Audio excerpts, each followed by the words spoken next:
Welcome back to this Principles of Macroeconomics course. Once a lecture course, but now online with these sort of voiceover lectures. We're moving forward with constructing our basic macroeconomics model with aggregate demand, short-run aggregate supply, and long-run aggregate supply. So we've gone through the reasons that the aggregate demand curve might slope downward and to the right, and reviewed the 10 different variables that might make it shift to the right or to the left. And then we've done the same with the short run aggregate supply. And we took a look at, I think it was like 4 variables that would make the short run aggregate supply shift to the left or the right. Oh, and we also tried to explain why it might slope upward and to the right. Basically, sticky wages and mistakes in judgment made by workers and businesses. And we took a look at the long-run aggregate supply curve where there were no such misperceptions and there were no sticky wages. All markets flowed to equilibrium, and it was a vertical line at full employment output. So we're now ready to start using this model, and that's what we're going to do in topic number 25. So let's go to the courses and open our course up. And of course, the first thing we'd want to do is go to the lecture topics and open it up in a new link right here. And so we'll scroll down to 25 right here. This is what we're going to cover. This will end chapter 8 in Arnold. So let's get going. I guess before we get going, let's open up the PowerPoints where I'm going to be posting this video also. And I think we'll turn that off. So this is a cleaner presentation. And we'll get down there are my previous recordings. Oh my goodness, I've got more and more of them every day, it seems like. And we're going to open up this PowerPoint, and I had already done that, and it's down here. So, of course, I'm going to keep this sidebar open because if I go to slideshow and from the beginning, I can't draw on this thing. So that's why I keep the sidebar open, because I like to draw. I wonder if I went to draw, slideshow, no. If I go to slideshow, I'm off draw. I wonder how I could draw with the slideshow going. And that would be nice. I may look into that, see if YouTube has any instructions on how to do that. Anyway, I don't know how to do it right now, so I'm not going to take the time to do it. Let's take a look at this. I put the topic that we're going to be explaining here, and basically it says with the use of the aggregate demand, short run and long run aggregate supply curves, explain and illustrate both long and short run equilibrium, one above and one below long run equilibrium. So then, and explain and illustrate the 2 basic causes of recession, 1 graph each, 4 graphs needed in all, and that's what I wanted to, that's why I put this here, is that since 4 graphs are needed in all, let's count where they are. So we're going to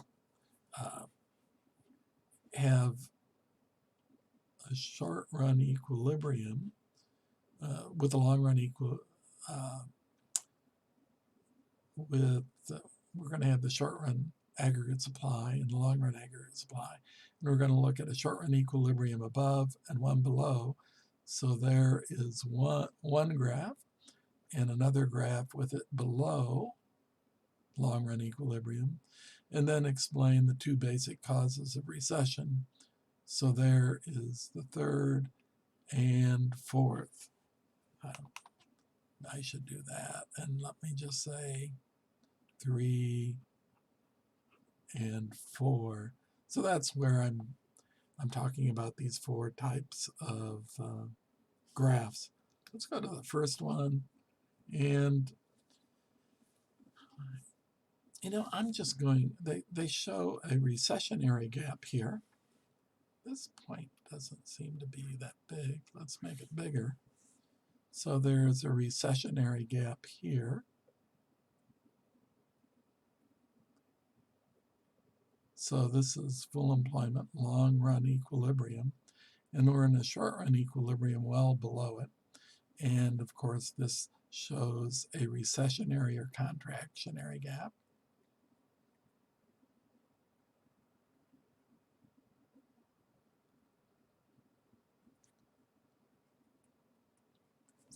So this is actually one of our graphs that we're going to need. And this slide doesn't help us with the second. So I'm going to change it into it. This is going to be my second. And it has a nice blue curve here. Let's get that going here. And so let's do this. And this will be short run aggregate supply curve. And let's say the economy is here now, okay? And so we'll put that down. Let's call this Q2. And let's use red here. So there's a gap here between full employment, between Q2 and QN, if you will. I guess I could do that. I could say Q2 minus the output at full employment equilibrium is actually called the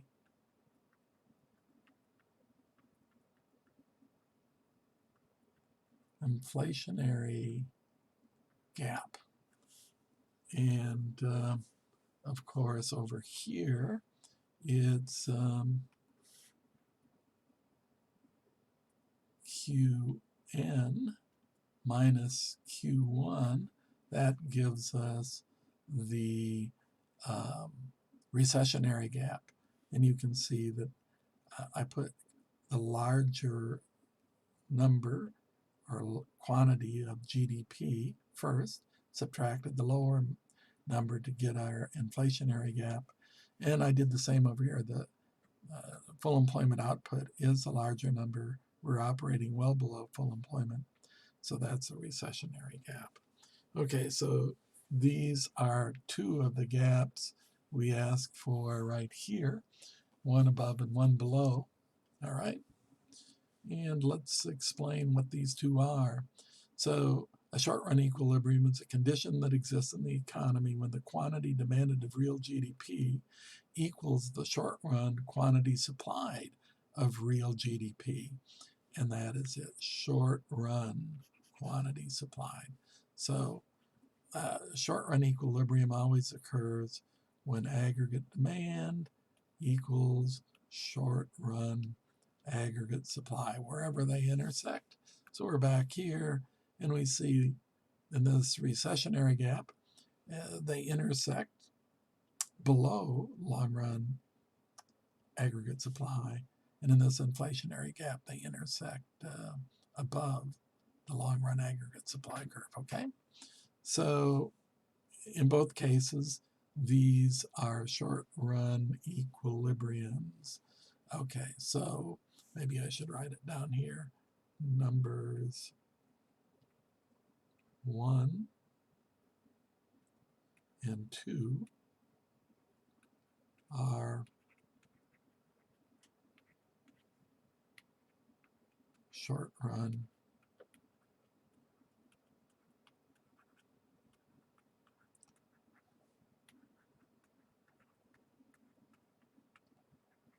and for one reason or another in modern economics, these short-run equilibrium will not persist. There will be pressures to move back to a long-run equilibrium, either consciously by the politicians and monetary authorities trying to move aggregate demand back to here, or naturally by short-run aggregate supply gradually moving down to here.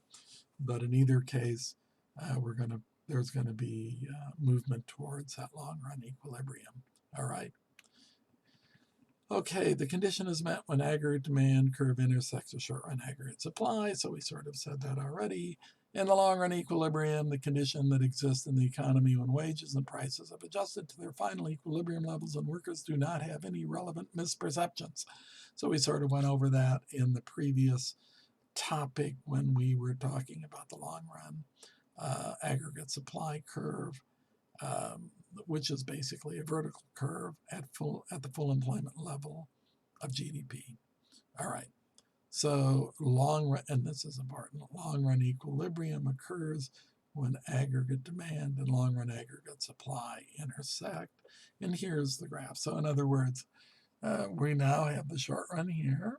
This is a short run equilibrium too, but it occurs on the long run aggregate supply curve. All three curves intersect right there. This is long run equilibrium. All right. So we have full employment and stable prices here.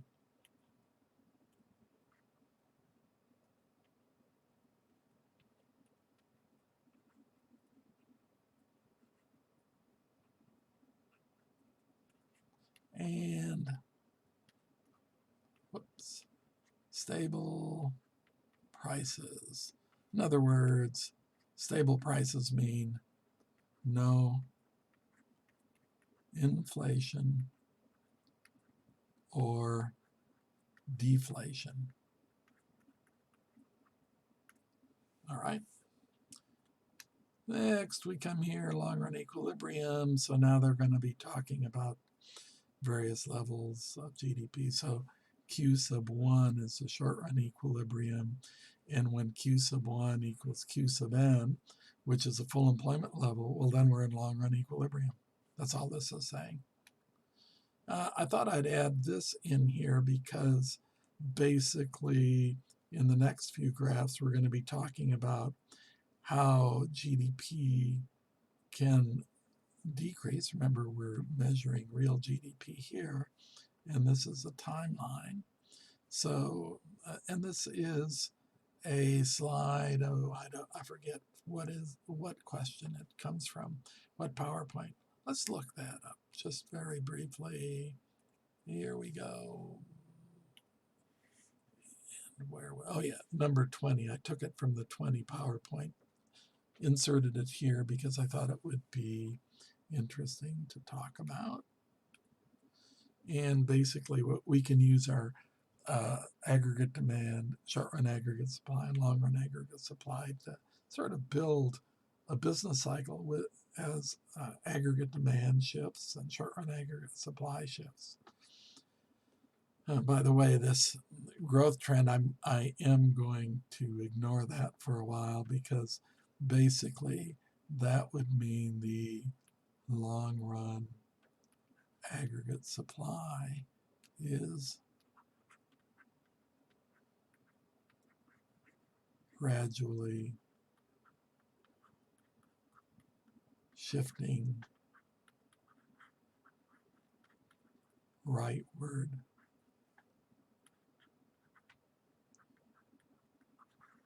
through time, which is what we hope happens in your lifetimes as it did in mine. So, but basically we'll just be saying, I don't want to take a look at this long-term growth. We're just going to be looking at the ups and downs in the economy and using, without shifting the long-run aggregate supply curve, but producing the business cycle by shifting the aggregate demand and aggregate supply. So here is a recessionary gap. We've sort of talked about that. And I don't know, I think I want to get to another one. Like here is, I think, number 3. This is a cause of a recession. And almost all recessions are caused by a fall in aggregate demand. Typically, it's some sort of credit crisis or monetary phenomenon. So this is the most usual reason for a recession. And one way we can tell if that's what's happening is that not only will GDP be falling like it is now, but the price level will be going down. So we'll be experiencing, this might be deflation. And deflation, I don't know where to write this, is where prices are actually falling, or it could actually be represented by something economists called disinflation. So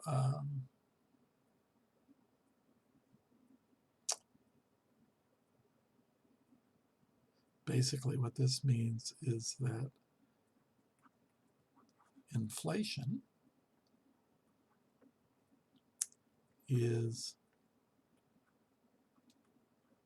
falling. That is,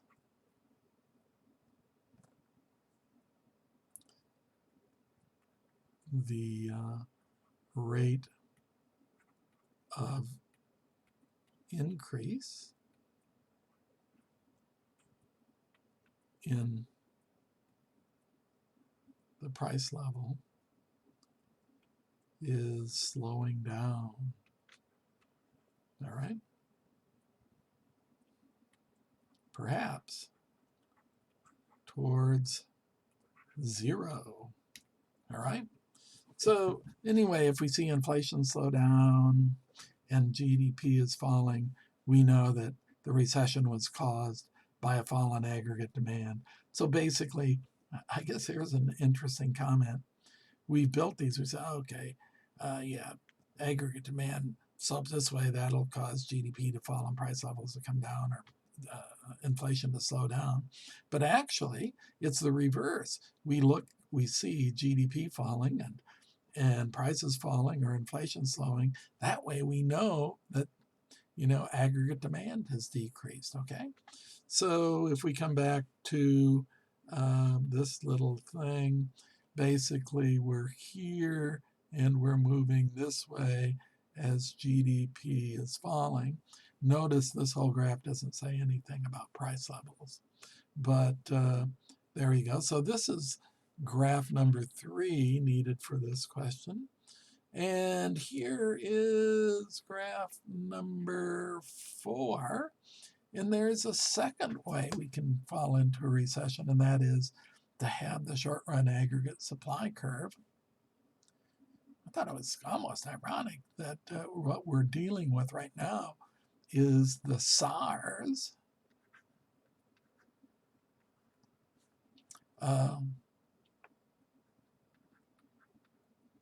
COVID-19 virus. It's almost like our short-run aggregate supply, same letters, just rearranged. But actually, I think before we left, I said that this was, the telling people not to go out and canceling all sorts of events and telling people not to go to work. This is a big shift in short-run aggregate supply. So essentially that is going to reduce GDP I don't know how far it's going to fall. It's hard to say. I've heard estimates, incredible estimates, even greater than the Great Depression, of GDP falling by 25% annual rate in the next 3 months. You may be living through an economic event that in some ways is equivalent to the Great Depression. So hopefully we can get through this. Now, if that is the case, we'll see prices rise, inflation speed up, or deflation slow down. So essentially, maybe we'll see some inflation. One of my colleagues thinks that is what will happen. But I don't, for a reason I will explain in just a moment. So before I do that, let's take a look at our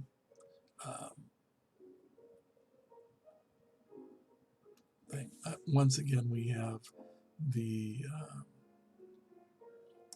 output going down, and of course, nothing being said about price levels. So in both of these cases, we're causing recession, and we're coming down here towards the trough of the business cycle, which could be pretty severe this time around.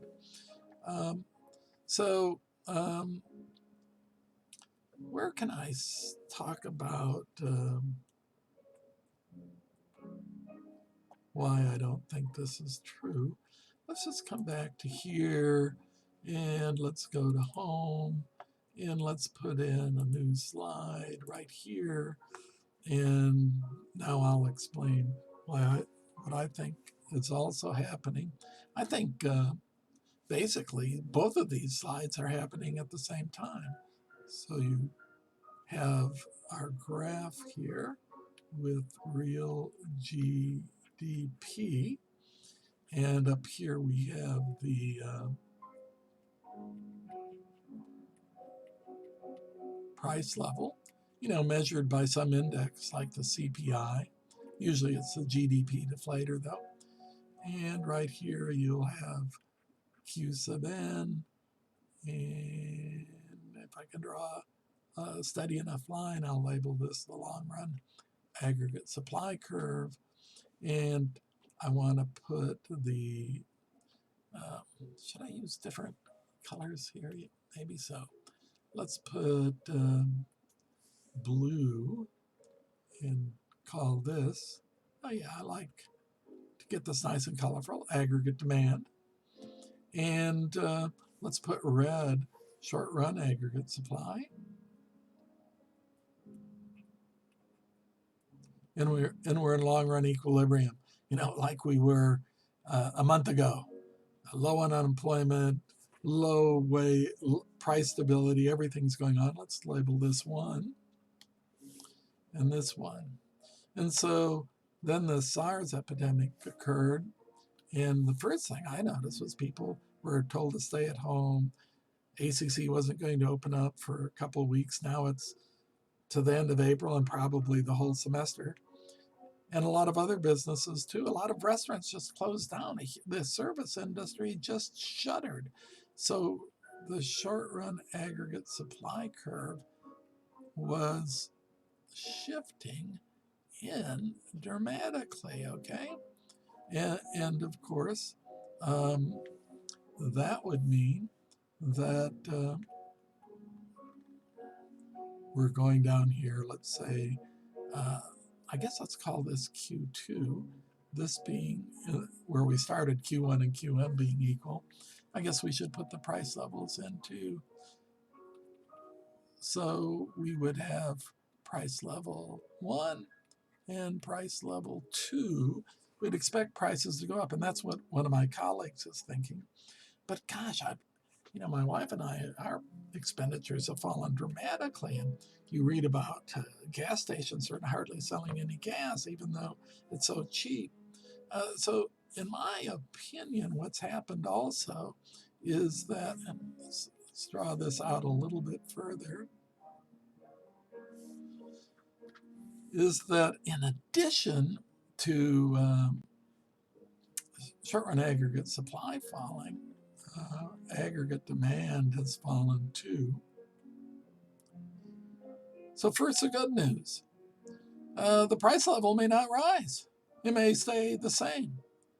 Now let's talk about the bad news. In that case, GDP is going to fall even further.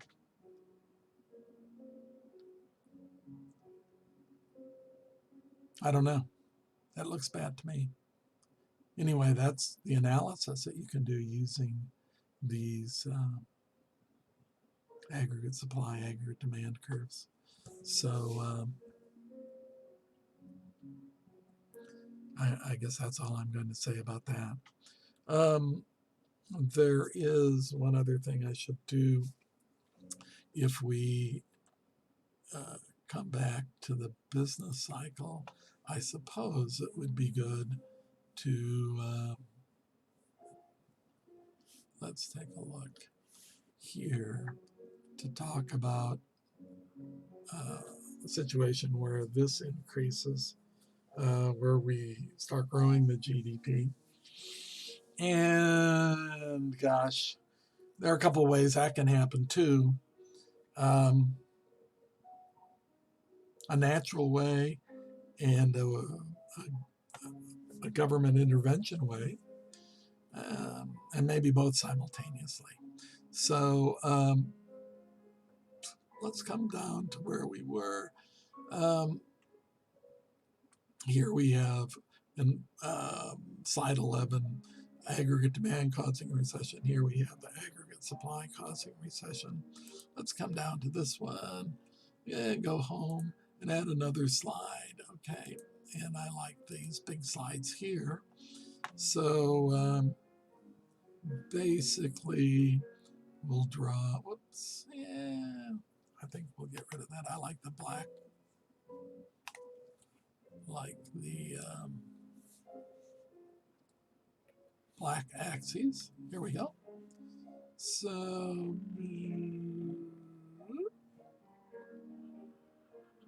there we go. Real GDP, which your textbook calls Q. Many other textbooks label that as Y. And I'm just going to abbreviate price level here. And we'll put full employment output, natural level of unemployment and output, and not a very straight line, kind of wavy there. Long run aggregate supply is here. And let's start from a recession. I don't know. Let's say we have a recession like this one in number 11 that we'll do red. I'll try to reproduce it here. So we have aggregate demand 1, and it falls to aggregate demand 2. So there's a bit of a fall in that. And we'll put the short run aggregate supply curve in, which is right here. We'll put that at 1. And so then we're right here at, and I guess this is Q1 too. And this would be our recessionary level of output.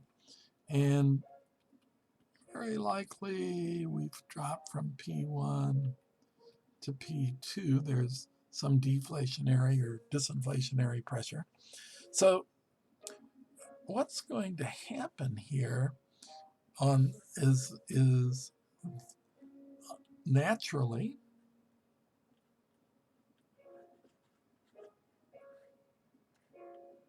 short-run aggregate supply will start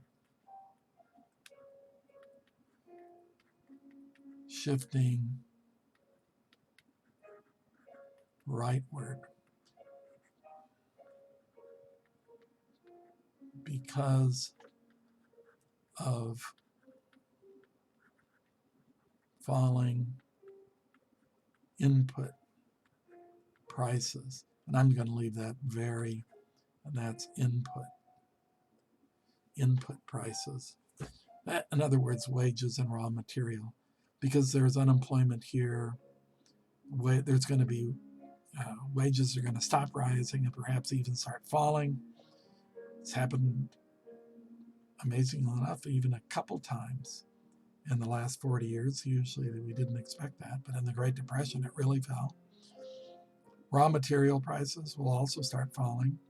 And essentially, what's going to happen is that this short-run aggregate supply curve will start moving this way. And so output is going to start increasing as that happens. And eventually, and that's the big catch here, how long will this take? The short-run aggregate supply curve in n periods, that's sort of indefinite, will move back to full employment at much lower price level, but we will be at full employment. And so what's happened here is that we are increasing GDP. Nothing is being said about price levels, of course, but we're coming out of the recession because of that, okay? So that's the natural way the economy might recover. Most people, people in a country aren't too patient to let this happen, especially if they're the ones suffering unemployment and getting the brunt of it. They want something done now. So let's talk about doing something now, how that can happen. And let's go to a new slide again. So here we go again. And let's go to draw. And let's do another one and say this is where government intervention occurs. And we've seen that already with these so-called stimulus bill. We're going to measure price level like CPI. I'm just going to put CPIs to remind you that this is an index, an average of all prices. And here we have real GDP. And here we have the full employment level. So always keep that in mind, that Q sub n is a natural level of unemployment, or the full employment level of output. And that's where long-run aggregate supply is. We're on the production possibilities frontier. And let's do the aggregate demand one again. So here we go. We're going to move from aggregate demand 1 to aggregate demand 2. And we're going to put the short-run aggregate supply curve in here.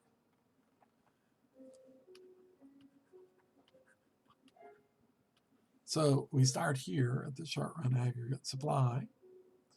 And we go to this level and down to, so of course this may be Q1, so this would be Q2. Output has fallen dramatically, and people are clamoring for the government to do things.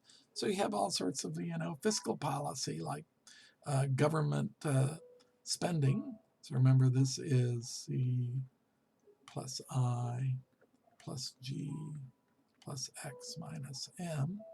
And so we're going to have government spending increase and maybe tax cuts or checks sent to people so consumption increases, right? And so basically what we're going to be looking at is shifting the aggregate demand curve back this way. Let's put this, comma, 3. So we go to aggregate demand 3 through fiscal policy and try to move back to this equilibrium right here, okay? Interesting, yeah. So that's another way to do it. And of course, as we move back to that equilibrium, we'll use black. That is going to tend to send us back this way. And if we go up to our business cycle again. This also, with the shifting rightward of the aggregate demand curve. This might be from government stimulus.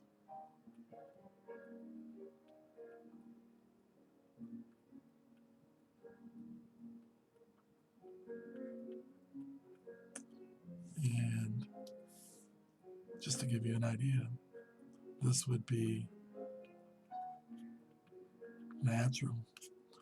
Let's go back to our slide. Let's put them together, see what might happen. So what might happen is that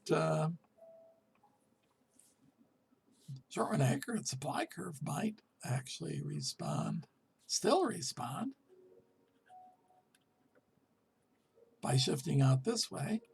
And we could end up, going way up here to Q3. And so we have an inflationary problem develop, in neither case, through government stimulus or both of them together. And I guess if we come back to our business cycle,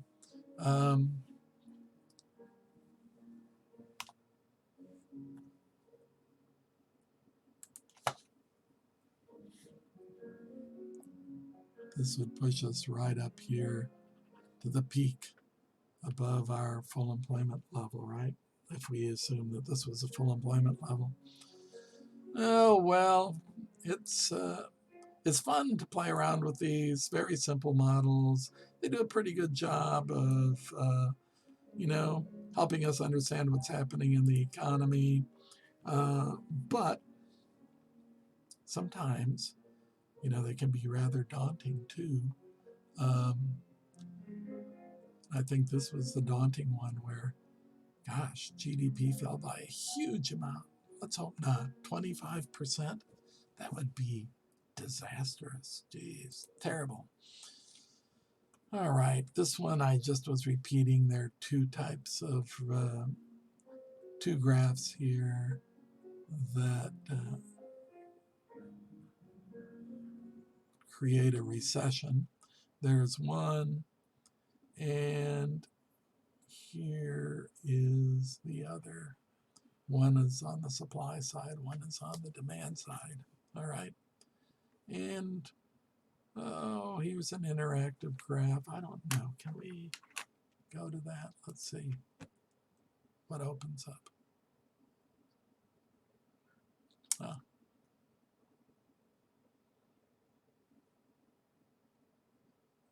Let's use this okay.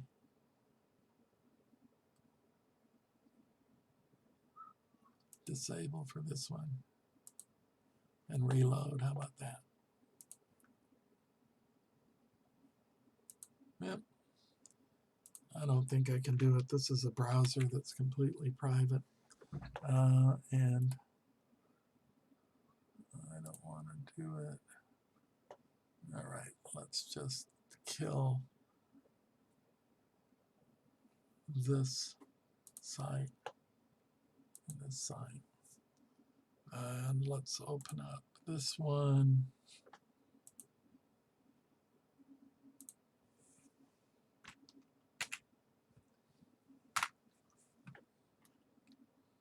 Oh, it's blocked again. Oh, here, let's come up here. I think I can unblock it. Cookies, pop-ups, allow.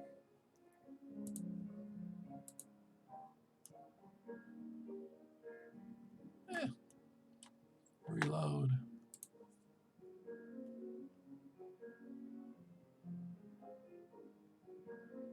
It's still blocked.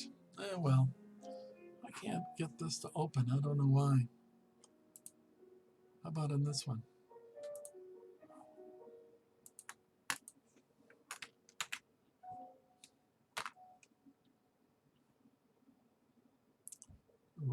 This does give me the ability to run it. Allow that to happen. Cool.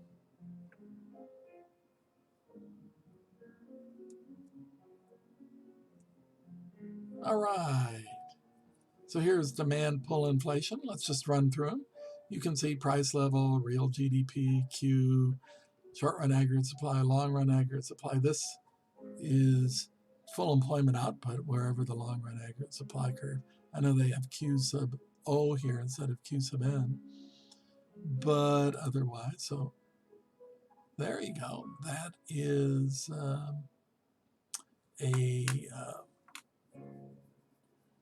demand pull inflation. I like that. Let's see if I click on recession. And here's a recession caused by aggregate demand going down, which we talked about.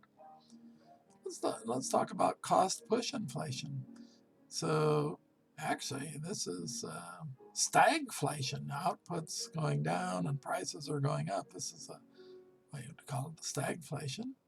And now we go to a deflationary expansion. And actually, I think they're going to let the long run aggregate supply increase. Nope. Expansion, just the short run aggregate supply curve shifts out like that. All right. Depression. Ooh, yeah. I think that's what we may be going into, but I don't think the long run aggregate supply curve necessarily will collapse back that way. Extreme demand pull inflation. So, in other words, you'll see that both aggregate demand curve is shifting rightward and the short run aggregate supply curve is shifting upward. We're staying at full employment, but inflation is really going on there.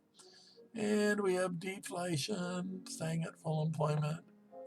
Inflationary growth. Now the long run aggregate supply curve grows. Non-inflationary growth. Deflationary growth. Yeah. Anyway, I guess that's why I made a link here, is that you could illustrate all these different scenarios with this simple model. And that's why at least principles teachers love this model. Actually, not only like it, but love it. All right. Well, enough for today. I will talk to you later.